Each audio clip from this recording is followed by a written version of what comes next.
Hello दोस्तों, welcome back to our YouTube channel. तो दोस्तों आज के आज एक और नई वीडियो में आपके साथ। तो दोस्तों आज इस वीडियो में बात करने जा रहे हैं इंपॉर्टेंट ऑब्जेक्टिव क्वेश्चनों के बारे में, जो दोस्तों आपके हर सब्जेक्ट से 20 क्वेश्चन आने वाले हैं इस बार। तो दोस्तों आज हम आपके लिए लेकर आए हैं विज्ञान से क्वेश्चन। ठीक है, विज्ञान के चैप्टर प्रकाश से, जो प्रकाश वाला चैप्टर है उसमें परावर्तन अपवर्तन वाला चैप्टर है, उससे क्वेश्चन लेकर आए हैं कम से कम 40 से 45। ठीक है, आप उस ऑब्जेक्टिव क्वेश्चनों को कर लीजिए। आपका प्रकाश चैप्टर से ऑब्जेक्टिव क्वेश्चनों को करने की कोई आवश्यकता नहीं है। इस वीडियो में जितने दे रखे हैं उतने ही कर लीजिए, आपको इसी में से आएंगे। ठीक है, क्योंकि ये सभी क्वेश्चन इंपोर्टेंट है जो आए हुए हैं बार बार एग्जामों में। ठीक है, तो आप देखते हैं पहला क्वेश्चन आपका स्क्रीन पे दे रखा है, आप लोग इसको बताएं इसका आंसर क्या होगा। ठीक है, तो पहला क्वेश्चन दे रखा है दोस्तों। पहला क्वेश्चन क्या है, प्रकाश का वेग सर्वप्रथम किसने ज्ञात किया।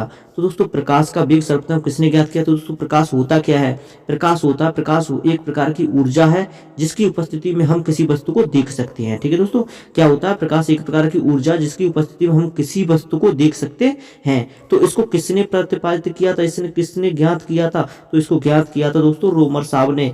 किसने ज्ञात किया था, रोमर साहब ने। ठीक है, तो इसका राइट आंसर हो जाएगा ऑप्शन नंबर सी। ठीक है, तो अब चलते हैं अगले क्वेश्चन की तरफ। अगला क्वेश्चन दे रखा है दोस्तों, प्रकाश का वेग अधिकतम होता है, प्रकाश का वेग किस में अधिकतम होता है। ऑप्शन है हीरे में, बी ऑप्शन है पानी निर्वात में, सी ऑप्शन है पानी में, डी ऑप्शन है कांच में।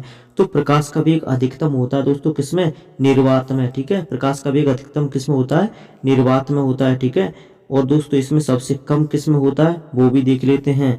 प्रकाश का वेग अधिकतम तो निर्वात में हो गया। ठीक है, निर्वात से कम किस में होता है दोस्तों, गैस में कम होता है। ठीक है, गैस से भी कम किस में होता है, द्रव में होता है। और सबसे कम किस में होता है दोस्तों, ठोस में होता है। ठीक है, तो आपसे क्वेश्चन पूछा जा सकता है सबसे अधिक किस में होता है, निर्वात में, और सबसे कम किस में होता है, ठोस में होता है। ठीक है, ठीक है दोस्तों, आगे चलते हैं अगला क्वेश्चन देखते हैं। अगला क्वेश्चन देखते हैं दोस्तों। अगला क्वेश्चन स्क्रीन पे आ चुका है, आप लोग देख सकते हैं। प्रकाश की गति होती है, प्रकाश की गति कितनी होती है दोस्तों। Option number A, option B, option C, option D दे रखे हैं। ठीक है, आप लोग इसमें से सही आंसर बताएं। तो इसका आंसर है दोस्तों 3 × 10⁸ 3 × 10⁸ मीटर पर सेकंड। ठीक है, इसका सही जवाब होगा ऑप्शन नंबर सी। ठीक है, अगला क्वेश्चन देखते हैं दोस्तों। अगला क्वेश्चन क्या है, सूर्य ग्रहण के समय सूर्य का कौन सा भाग दिखाई देता है। ठीक है, तो सूर्य ग्रहण के समय सूर्य का कौन सा भाग दिखाई देता है दोस्तों, वो दिखाई देता है आपको किरीट। ठीक है, इसको क्या बोलते हैं, कोरोना। ठीक है दोस्तों, जो कोरोना टाइप का होता है उसी से कहते हैं किरीट। ठीक है, ये होता है आपका ऑप्शन नंबर बी इस क्वेश्चन का राइट आंसर है। ठीक है, आगे बात करते हैं दोस्तों। अगला क्वेश्चन क्या दे रखा है, आपका अगला क्वेश्चन दे रखा है दोस्तों, पूर्ण सूर्य ग्रहण का अधिकतम समय कितना होता है। जो समय होता है वो कितना अधिकतम होता है, तो वो दोस्तों होता है कितना, 460 सेकंड। ठीक है, कितना होता है, 460 सेकंड होता है। ठीक है, आगे बात करते हैं दोस्तों। आगे बात करते हैं तो अब दे रखा है दोस्तों ये क्वेश्चन। ठीक है, अब ये क्वेश्चन का जवाब आप सब लोग बताएंगे। ठीक है, तो ये दे रखा आपको, जब प्रकाश की किरण विरल माध्यम से सघन माध्यम में जाती है तो वह क्या हो जाती है, अविलंब की वो झुक जाती है या अविलंब से दूर जाती है। ठीक है, तो आप लोग बता सकते हैं। तो दोस्तों हम यहाँ पे बना लेते हैं डायग्राम। एक तरफ होगा आपका विरल माध्यम, ठीक है, ऊपर है आपका क्या, विरल माध्यम, और नीचे क्या है दोस्तों, सघन माध्यम। ठीक है, तो विरल को क्या बोलते हैं, हवा बोलते हैं। ठीक है, हवा। ठीक है, और सघन को क्या बोलते हैं दोस्तों, कांच। ठीक है, अब एक बात बताओ। ठीक है, अब यहाँ से कोई किरण आ रही है। ठीक है दोस्तों, क्या आ रही है, किरण आ रही है, यहाँ से कोई किरण आ रही है। ठीक है, अब जो विरल माध्यम से हवा से आ रही है कांच में, ठीक है, तो क्या होगी, ये अविलंब की ओर झुक जाएगी। ठीक है, क्या होगी, अविलंब की ओर झुक जाएगी। ठीक है, ठीक है दोस्तों, क्या होगी, अविलंब की ओर झुक जाएगी। तो इसका राइट आंसर क्या हो जाएगा दोस्तों, अविलंब की ओर झुक जाएगी। ऑप्शन नंबर बी इस क्वेश्चन का राइट आंसर हो जाएगा। ठीक है, अगर अगर पूछा होता सघन माध्यम से विरल माध्यम में जाती है, सघन से विरल में जाएगी तो क्या हो जाएगी, अविलंब से दूर हो जाएगी। ठीक है, अविलंब से दूर हो जाएगी। ठीक है, अगला क्वेश्चन देखते हैं। अगला क्वेश्चन क्या है, पूर्ण आंतरिक परावर्तन होता है, तो पूर्ण आंतरिक परावर्तन कहाँ पर होता है दोस्तों, वो बताना। ठीक है, पूर्ण आंतरिक परावर्तन कहाँ होता है दोस्तों, हीरे से कांच में, जल से कांच में, वायु से जल में, वायु से कांच में। तो पूर्ण आंतरिक परावर्तन होता है दोस्तों हीरे से कांच में। ठीक है, कहाँ पर होता है, हीरे से कांच में। कहाँ पर होता है, हीरे से कांच में। ठीक है दोस्तों, यहाँ पे क्या होता है, आपतन कोण क्रांतिक कोण से ज्यादा होता है। ठीक है, और जिसका आपतन कोण क्रांतिक कोण से ज्यादा होगा वो जितनी वस्तु ज्यादा चमकेगी। ठीक है, आगे चलते हैं दोस्तों। अगला क्वेश्चन आपका स्क्रीन पे दे रखा है, आप लोग देख सकते हैं। ठीक है, इसमें क्या है, इंद्रधनुष बनने का कारण क्या है।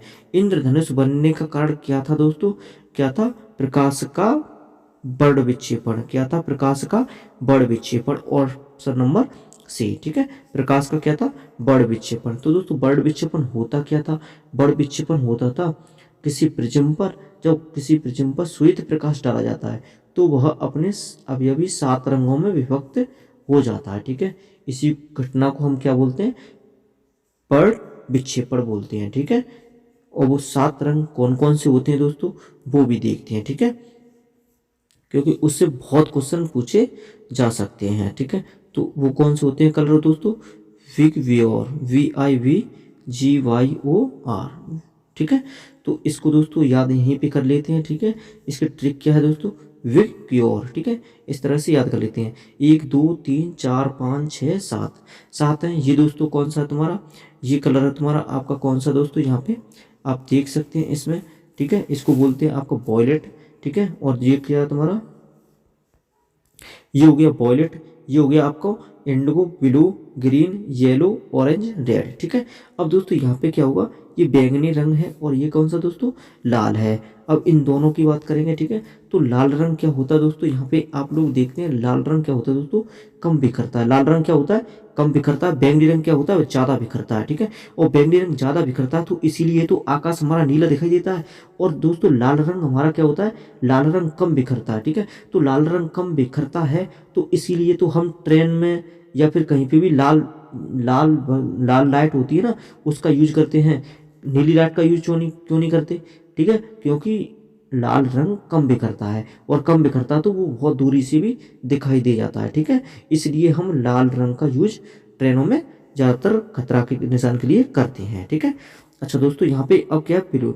तो लाल रंग में क्या होता है दोस्तों, कम बिखरता है तो इसकी वेवलेंथ क्या होगी, ज़्यादा होगी। इसकी तरंग दैर्घ्य क्या होगी दोस्तों, लाल रंग की तरंग दैर्घ्य क्या होगी, ज़्यादा होगी। ठीक है, और नीले रंग बैंगनी रंग की तरंग दैर्घ्य क्या होगी, कम होगी। ठीक है, तो सबसे कम तरंग दैर्घ्य किसकी होती है, बैंगनी रंग की। सबसे अधिक तरंग दैर्घ्य किसकी होती है, लाल रंग की। ठीक है, और यहाँ पे क्या होता है, सबसे ज़्यादा रंग कौन सा बिखरता है, बैंगनी रंग बिखरता है। सबसे कम रंग कौन सा बिखरता है, लाल रंग बिखरता है। ठीक है, और इसमें कितने रंग होते हैं, 1 2 3 4 5 6 7 7 रंग होते हैं। ठीक है, तो दोस्तों आपको कितने सारे क्वेश्चन एक ही क्वेश्चन से याद हो गए। ठीक है, आगे चलते हैं, अगला क्वेश्चन देखते हैं। ठीक है, अगला क्वेश्चन क्या है दोस्तों, आपका फुल रिवीजन हो जाएगा, यहाँ से आपको थ्योरी भी क्लियर हो जाएगी दोस्तों। ठीक है, आप देखते चलिए, एंड तक वीडियो को देखते चलिए, बस आपको थ्योरी भी पूरी रिवाइज इसी वीडियो में हो जाएगी। ठीक है, आपके ऑब्जेक्टिव आए तो होंगे ही होंगे। ठीक है, आगे देखते हैं क्वेश्चन। चटका हुआ कांच चटकीला प्रतीत होता है। चटका हुआ कांच चटकीला प्रतीत होता है, इसका क्या कारण है। ठीक है दोस्तों, इसका क्या कारण है, तो अब देखते हैं इसका कारण क्या है दोस्तों। तो चटकीला कांच किसके कारण प्रतीत होता है वो देखते हैं। ठीक है, अब इसमें क्या है दोस्तों, चटका हुआ कांच चटकीला प्रतीत होता है। ऑप्शन दे रखा दोस्तों, अपवर्तन के कारण, परावर्तन के कारण, विकिरण के कारण, पूर्ण आंतरिक परावर्तन के कारण। ठीक है, तो इसका आंसर क्या होगा दोस्तों, चटकीला चमक रहा है वो किसके कारण चमकेगा, पूर्ण आंतरिक परावर्तन के कारण। किसके कारण दोस्तों, पूर्ण आंतरिक परावर्तन के कारण। ठीक है, तो इसका राइट आंसर हो जाएगा ऑप्शन नंबर डी। इस क्वेश्चन का क्या हो जाएगा, राइट आंसर हो जाएगा। ठीक है, आगे बात करते हैं दोस्तों, इंद्रधनुष में कितने रंग होते हैं। अभी बताया था इंद्रधनुष में कितने रंग थे, विगव्योर कितने थे, 7 थे। ठीक है, तो 7 रंग होते हैं। ठीक है, आकाश का रंग नीला प्रतीत होता है। अभी दोस्तों बताया था आकाश का रंग नीला किसलिए प्रतीत होता है, प्रकीर्णन के कारण। किसके कारण दोस्तों, प्रकीर्णन के कारण। तो प्रकीर्णन सबसे अधिक किस रंग का होता है, सबसे अधिक प्रकीर्णन किस रंग का होता है, नीले रंग का होता है। और सबसे कम किसका होता है, लाल रंग का होता है। ठीक है, आगे बात करते हैं, अगले क्वेश्चन की बात करते हैं। अगला क्वेश्चन देखना, इंद्रधनुष में किस रंग का विक्षेपण अधिक होता है। तो दोस्तों अभी बताया था आपको, इंद्रधनुष में किस रंग का विक्षेपण अधिक होता है, बैंगनी रंग का। ठीक है, और किसका कम होता है, लाल रंग का सबसे कम होता है। ठीक है, लाल रंग का क्या होता है दोस्तों, सबसे कम होता है। ठीक है, आगे बात करते हैं, अगला देखते हैं सवाल। तो अगला सवाल क्या है दोस्तों, वो स्क्रीन पे आ चुका है। ठीक है, सूखा बालू चमकीला क्यों दिखाई देता है जबकि गीला बालू द्युतिहीन होता है? ऑप्शन दे रखा दोस्तों, यह एक प्रकाशीय भ्रम है, इसका कारण परावर्तन है, इसका कारण अपवर्तन है, इसका कारण प्रकीर्णन है। ठीक है दोस्तों, तो दोस्तों इसका कारण क्या होगा? परावर्तन होगा, क्योंकि परावर्तन क्या करता है दोस्तों? चिकनी तल से वापस लौट जाता है, इसको क्या कहते हैं? परावर्तन कहते हैं। ठीक है, परावर्तन क्या होता है? जब प्रकाश किसी चिकनी तल पर आता है, टकराकर उसी माध्यम में वापस लौट जाता है, इसको क्या कहते हैं? परावर्तन कहते हैं। तो इसी कारण वो चमकीली दिखाई देती है। कौन? सूखी बालू। ठीक है, आगे बात करते हैं दोस्तों अगले सवाल की।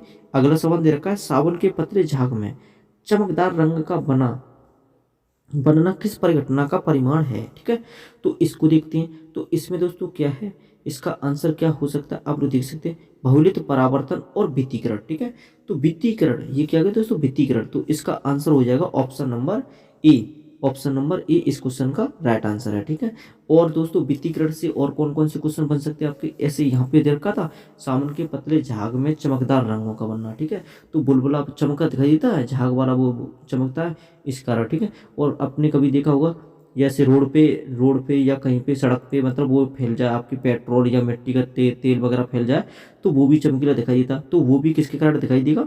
व्यतिकरण के कारण होगा। ठीक है, अगर आपको क्वेश्चन ऐसे भी पूछा जा सकता है, सड़क पे फैला हुआ तेल चमकीला दिखाई देता है, वो किस कारण दिखाई देता है? तो वो भी दोस्तों क्या हो जाएगा? व्यतिकरण के कारण दिखाई देगा। ठीक है, आगे देखते हैं दोस्तों, अगला सवाल देखते हैं।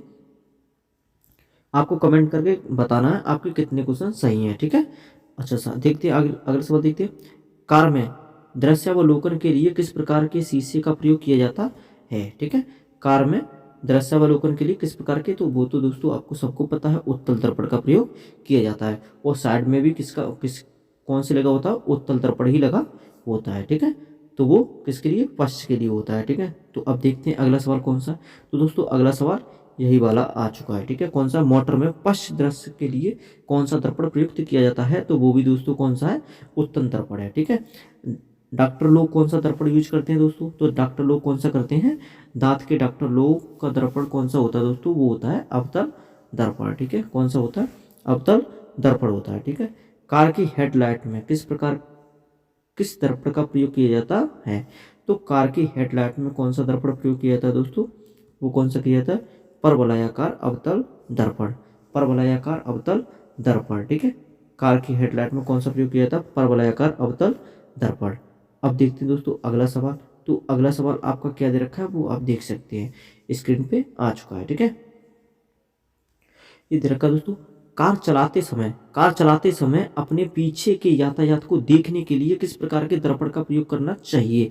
अरे तो दोस्तों अभी तो बताया था, वो कौन सा दोस्तों? उत्तल दर्पण। उत्तल दर्पण कौन सा? उत्तल दर्पण। तो फटाफट सीना लगा दो इसको, उत्तल दर्पण। ठीक है, तो ऑप्शन नंबर डी इसका राइट आंसर है। ठीक है, बहुत इंपॉर्टेंट क्वेश्चन है सर।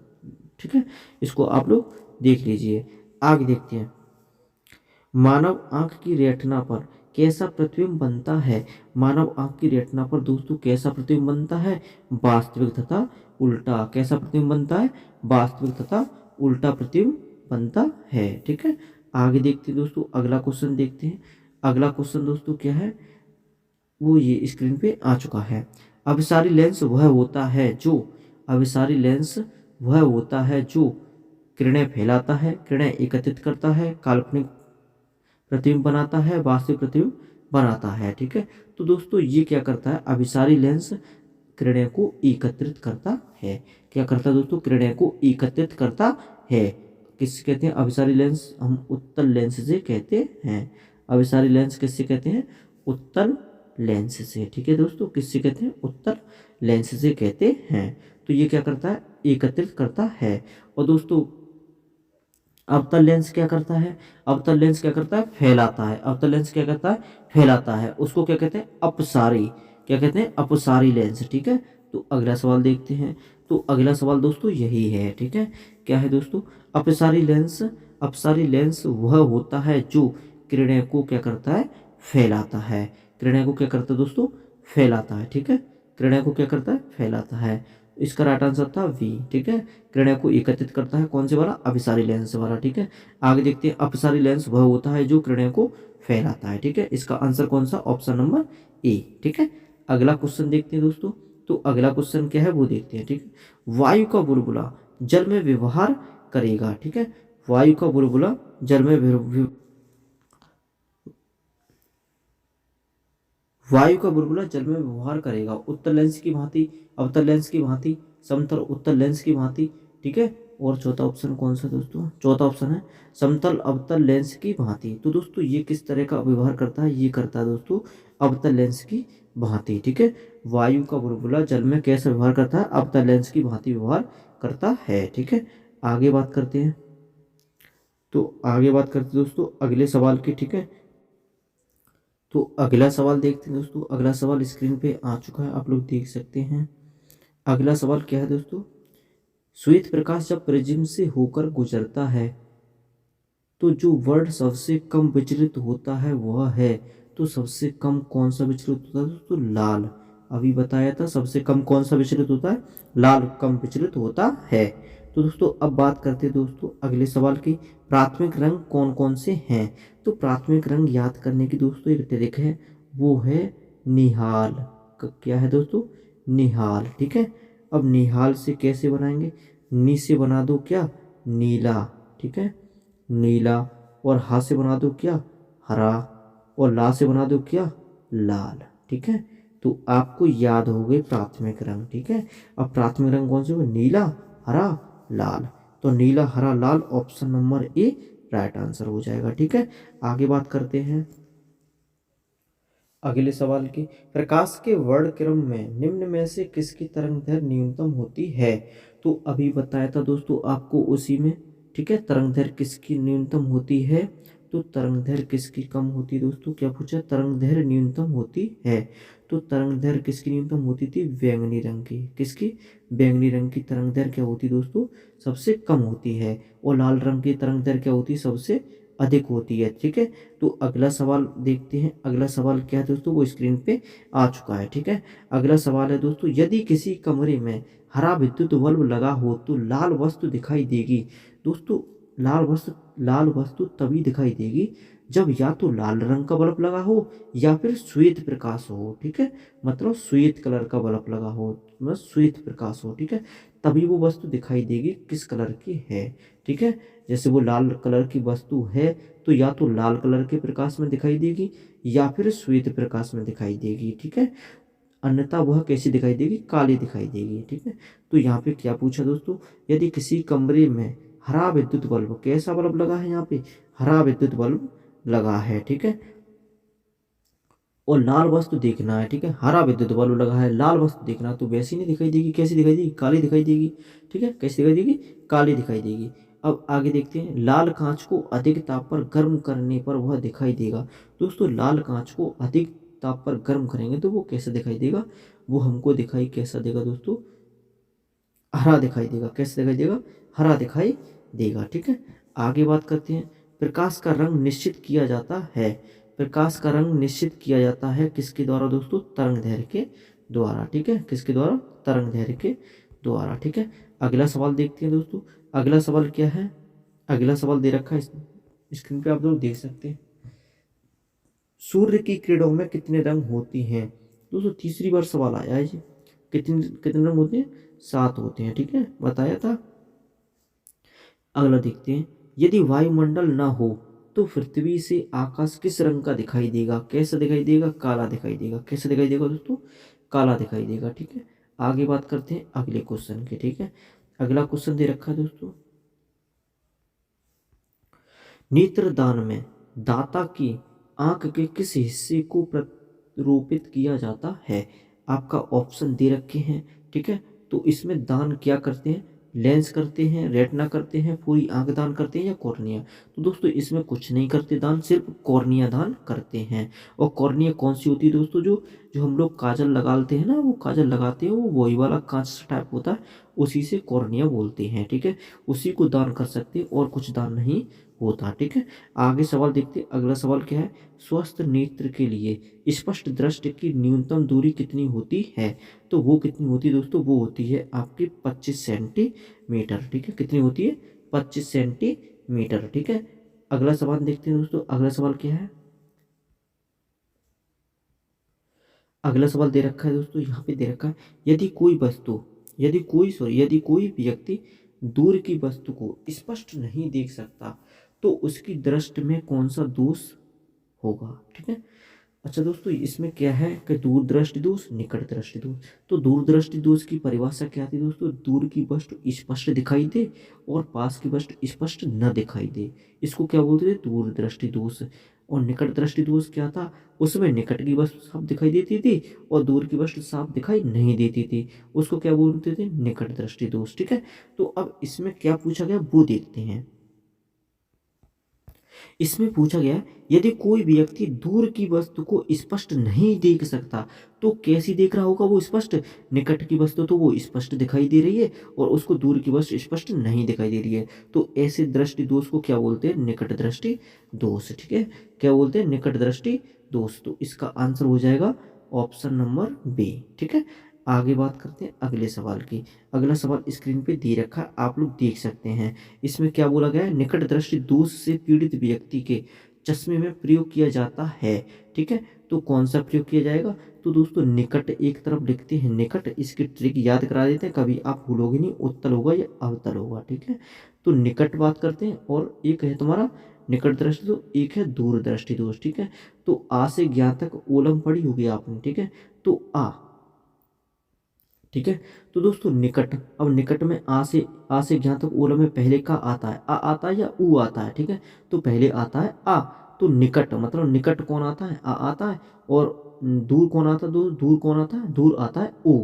ठीक है, आ से तो दूर ही है, ज़्यादा दूर नहीं है, तो आते दूर है। ठीक है, तो दूर दृष्टि उसमें क्या हो जाएगा? उत्तर। ऊ से क्या बन जाएगा? उत्तर। और आ से बन जाएगा अवतल। ठीक है, तो इसमें क्या हो गया दोस्तों? ऑप्शन नंबर इसका क्या होगा? निकट के लिए अवतल लेंस। ठीक है, निकट के लिए क्या होगा दोस्तों? अवतल लेंस हो जाएगा। ठीक है, आगे बात करते हैं। तो आगे बात करते हैं दोस्तों, आगे सवाल देखते हैं। अगला कौन सा सवाल है? दूर दृष्टि दोष से, दूर दृष्टि दोष से पीड़ित व्यक्ति की, अभी तो ये रह गया, दूर दृष्टि दोष से पीड़ित व्यक्ति को क्या हुआ? दूर की वस्तु स्पष्ट दिखाई देगी और पास की वस्तु स्पष्ट दिखाई नहीं देगी। ठीक है, तो इसमें क्या हो जाएगा? निकट की वस्तु स्पष्ट दिखाई नहीं देगी। ऑप्शन नंबर बी इस क्वेश्चन का राइट आंसर हो जाएगा। ठीक है, आगे बात करते हैं। दूर दृष्टि दोष से पीड़ित व्यक्ति के चश्मे में कौन सा लेंस उपयोग किया जाएगा? ठीक है, तो दूर, दूर मतलब ऊ, तो उत्तल, ऊ से उत्तल लेंस। कौन सा दोस्तों? उत्तल लेंस। ठीक है, तो अगला सवाल देखते हैं। तो अगला सवाल देखते हैं दोस्तों, ये क्या है? जरा दृष्टि दोष। ठीक है, तो जरा दृष्टि दोष दोस्तों क्या होता है? इसमें न तो निकट की वस्तु साफ दिखाई देती है, न दूर की वस्तु साफ दिखाई देती है। ठीक है, तो इसमें क्या होगा दोस्तों? इसमें इस लेंस, इसमें क्या होगा दोस्तों? तो इसमें हम क्या करेंगे? इसके उपचार के लिए एक उत्तल लेंस लगाएंगे और एक अवतल लेंस लगाएंगे। ठीक है, तो ऐसे लेंस को हम क्या बोलते हैं? वाइफोकल लेंस। ठीक है, कौन सा बोलते हैं? वाइफोकल लेंस। ठीक है, तो इसका राइट आंसर हो जाएगा दोस्तों ऑप्शन नंबर डी। ठीक है, अगला सवाल देखते हैं। अगला सवाल क्या है? अगला सवाल क्या है दोस्तों वो देखते हैं। ठीक है, अबिंदुकता के उपचार के लिए प्रयुक्त होता है। अबिंदुकता क्या होती है दोस्तों? अबिंदुकता होती है, इसमें क्या है कि कोई भी वस्तु क्षैतिज है तो वो हमें दिखेगी। ठीक है, अगर वर्टिकल है तो वो तिरछी दिखाई देगी। ठीक है, उसको कहते हैं अबिंदुकता। ठीक है, तो इसके दूर करने के लिए, इसको दूर करने के लिए कौन से लेंस का यूज करते हैं वो देखते हैं। ठीक है, तो इसको दूर करने के लिए लेंस का यूज करते हैं हम बेलनाकार लेंस का। ठीक है, कौन सी लेंस का दोस्तों? बेलनाकार लेंस का यूज करते हैं। ठीक है, आगे बात करते हैं अगले सवाल के। ठीक है, अगले सवाल की बात करते हैं, तो मायोपिया से क्या तात्पर्य है? ठीक है, अगला सवाल क्या है दोस्तों? मायोपिया से क्या तात्पर्य है? तो मायोपिया किससे कहते हैं दोस्तों? वो होता है तुम्हारा निकट दृष्टि दोष। कौन सा होता है? निकट दृष्टि दोष होता है। ठीक है, अगला सवाल देखते हैं दोस्तों। अगला सवाल क्या है वो देखते हैं, स्क्रीन पे आ चुका है, आप लोग देख सकते हैं। ठीक है, इसमें क्या है दोस्तों? दूर की वस्तुओं के निरीक्षण के लिए किस प्रकाशिक यंत्र का उपयोग किया जाता है? ऑप्शन है सूक्ष्मदर्शी, संयुक्त सूक्ष्मदर्शी, इलेक्ट्रॉनिक माइक्रोस्कोप और दूरदर्शी। तो इसका राइट आंसर है दोस्तों ऑप्शन नंबर डी, दूरदर्शी। ठीक है, अगले बात करते हैं। अगला सवाल क्या है? अगला सवाल है, दूरबीन का आविष्कार किया था।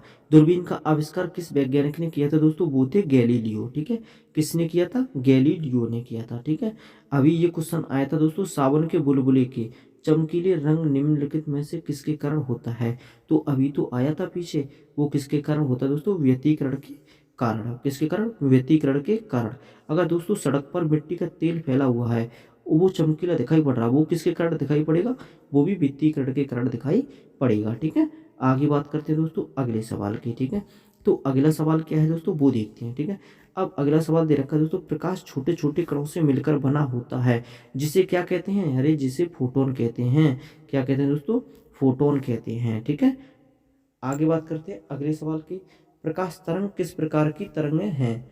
प्रकाश तरंग किस प्रकार की तरंग है? तो दोस्तों ये कैसी है? अनुप्रस्थ तरंग है। कैसी है दोस्तों? अनुप्रस्थ तरंग है। ठीक है, अनुप्रस्थ तरंग है। ठीक है, अगला सवाल क्या है दोस्तों? प्रकाश का तरंग सिद्धांत किस किस द्वारा प्रतिपादित किया गया था? ठीक है, सॉरी, किसके द्वारा प्रतिपादित किया गया था? तो वो किसके द्वारा प्रतिपादित किया गया था? हाइगेंस के द्वारा। किसके द्वारा दोस्तों? हाइगेंस के द्वारा। ठीक है, किसके द्वारा प्रतिपादित किया गया था? हाइगेंस के द्वारा प्रतिपादित किया गया था। ठीक है, अगला सवाल देखते हैं दोस्तों। अगला सवाल दे रखे हैं, अगला सवाल दे रखा है एक है, सूर्य ग्रहण तब होता है जब, सूर्य ग्रहण कब होता है दोस्तों? सूर्य ग्रहण होता है चंद्रमा बीच में होता है। जब चंद्रमा बीच में होता है ना, तब क्या होता है दोस्तों? सूर्य ग्रहण होता है। सूर्य ग्रहण कब होता है? जब चंद्रमा बीच में होता है, तब क्या होता है? सूर्य ग्रहण होता है। ठीक है, और चंद्र ग्रहण कब घटित होता है? तो चंद्र ग्रहण दोस्तों इसमें ऑप्शन के अकॉर्डिंग देख सकते हैं हम कब ग्रहण होता है चंद्र ग्रहण। तो चंद्र ग्रहण ग्रहण कब होता है दोस्तों? पूर्णिमा के दिन। कब होता है? पूर्णिमा के दिन। ठीक है, और क्वेश्चन है पूर्णिमा के दिन होता है। ठीक है, आगे बात करते हैं दोस्तों सूर्य ग्रहण कब होता है। ठीक है, तो सूर्य ग्रहण कब होता है वो देख सकते हैं आप लोग। सूर्य ग्रहण कब होता है? अमावस्या को। कब होता है दोस्तों सूर्य ग्रहण? अमावस्या को, प्रतिपदा। ठीक है, तो सूर्य ग्रहण कब होता है? अमावस्या को। ठीक है दोस्तों, अगला सवाल देखते हैं। तो दोस्तों आज इतने ही सवाल थे, और ये आपके प्रकाश चैप्टर से जितने भी सवाल बने थे इम्पोर्टेंट, इससे ज़्यादा सवाल नहीं बनेंगे दोस्तों। बहुत सारे सवाल बना रखे हैं, 50 के कम से कम 50 सवाल होंगे ये। ठीक है, तो दोस्तों इन्हीं से सवाल आपके ऑब्जेक्टिव प्रकाश चैप्टर से आने वाले हैं। ठीक है, तो आप इस वीडियो कम से कम 2 या 3 बार देख लीजिए, आपको ये सब क्वेश्चन याद हो जाएंगे। ठीक है दोस्तों, तो मिलते हैं दोस्तों अगली वीडियो में। ठीक है, अब लगाएंगे हम दूसरे चैप्टर की। अगला चैप्टर होगा आपका विद्युत वाला। ठीक है, उसके लेकर आएंगे। ठीक है, उसके बाद में अगले चैप्टर की लेकर आएंगे। ठीक है, इस प्रकार हम आपके लिए इसी तरह के क्वेश्चन लाते रहेंगे। ठीक है दोस्तों, तो वीडियो को ज़्यादा से ज़्यादा शेयर कीजिए, लाइक कीजिए, चैनल को सब्सक्राइब कीजिए। ठीक है, तो मिलती है नेक्स्ट वीडियो में। ठीक है दोस्तों।